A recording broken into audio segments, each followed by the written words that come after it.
Everybody, this is Stacy Davis. This week, my presentation is going to argue to support big data.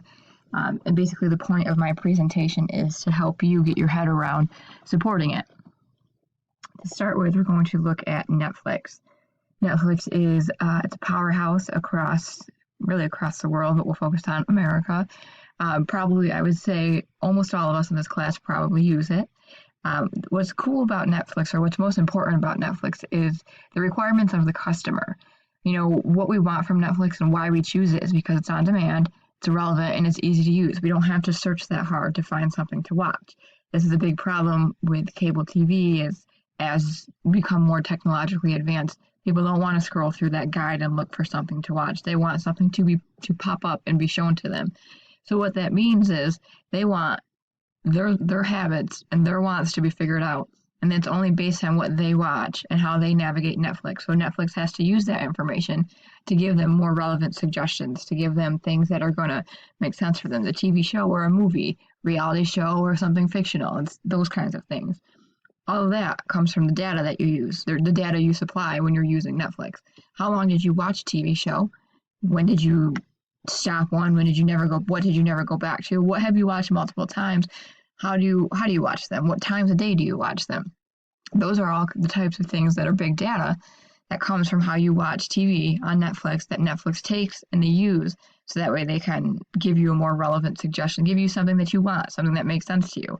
And big data doesn't scare people when it's on Netflix because they don't realize that it's data like that. They don't realize that their habits are being tracked, but they get what they want out of it. So when they're getting what they want out of it, big data is not a problem.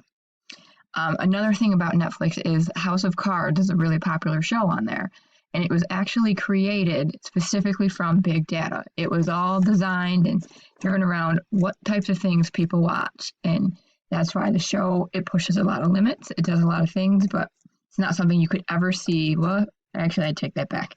Cable TV's come a long way. You see a lot of inappropriate things, but it's something that you wouldn't really expect to see because there's a lot of things on it that you would not be okay with if it was left down in your house and your kids saw. But House of Cards was completely designed around the way people watch TV on Netflix. And the last thing about Netflix is there was the thing, or the initiative called the Netflix Prize. This was a competition of sorts a couple years ago with Netflix, and what they did is they had an open competition for people to be able to come up with the best algorithm for Netflix to give better recommendations, because better recommendations mean people are going to be more satisfied with Netflix, and then they'll be more likely to stay with Netflix or get their friends to join on Netflix. But all that algorithm, just like Facebook uses, it all comes off of your data the same way. It's how you surf the web. It's how you surf the TV shows. It takes all that into account, and it works with it and manipulates it in the best way to get you to want to stay there, to get it to be relevant to you. Going on from that, I just mentioned Facebook. Facebook is something that uses your data all the time, gives you what you want in your news feed. If you weren't seeing what you wanted in your news feed, you probably wouldn't stay there. That's your data and your habits being used and manipulated and looked at in a way to make the program more relevant to you. Same thing happens on Amazon. They want a better shopping experience and more relevant recommendations. And this includes movies, music, products, everything that you do on Amazon. And all of that is to get you to continue to shop with them, to continue to use that, to get your friends to use that. But at the crux of it, it wants you to be a satisfied customer. Same with Netflix, Facebook, Twitter, everything. They all use your data, but they're using your data to make your experience better. And you don't have a problem when these companies use your data because it's making your life easier and more convenient. It's when people talk about if it's sold, if it gets in the wrong hands, that you're like, oh, let's stop big data. Reasons why we have to support big data is it's not going to go anywhere.